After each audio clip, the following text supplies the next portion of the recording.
Hi hello everyone, কেমন আছেন আপনারা সবাই? অনেকদিন যাবৎ মনে হচ্ছে যেন পেট ভরে ভাত খাওয়াই হচ্ছে না।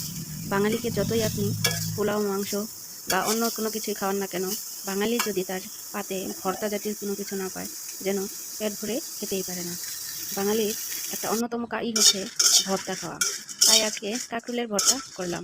আমাদের এলাকায় কাঁকরোলের ভর্তাটা শুকনো মরিচ দিয়ে বেশি করা হয়। আর কাঁকরোলগুলোকে এমনভাবে সিদ্ধ করা হয় যেন পানির পরিমাণ একদমই নাই বললেই চলে। যত কাঁকরোল শুকনো অবস্থায় সিদ্ধ করা যাবে খেতে তত মজা হবে।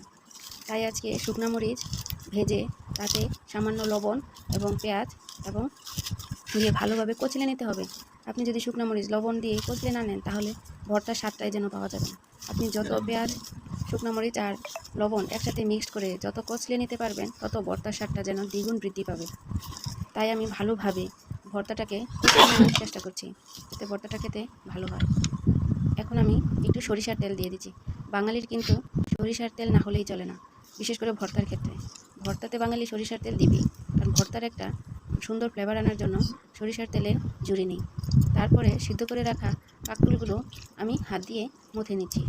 দেখেন কত সুন্দর, পানি কম দিলেও কাঁকরোলগুলো খুব সুন্দরভাবে সিদ্ধ হয়েছে। বর্তমানে বাজারে কাঁকরোল অনেক সুন্দর সুন্দর কাঁকরোল পাওয়া যায়। এই কাঁকরোলগুলো ভর্তা করে, ভাজি করে বা তরকারি রান্না করেও খাওয়া যায়।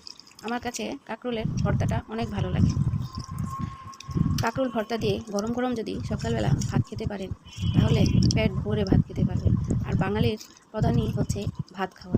ভাত ছাড়া কি বাঙালির কোনো কিছু সম্ভব? বাঙালির যত পেট ভরে ভাত খেতে পারবে, বাঙালির মন মেজাজ সব শান্ত থাকবে। যদিও বর্তমানে বাঙালিদেরকে ভাত কিছু কম খাওয়ার জন্য ডাক্তার পরামর্শ দেয়, কিন্তু ডাক্তারের পরামর্শ কে শুনে?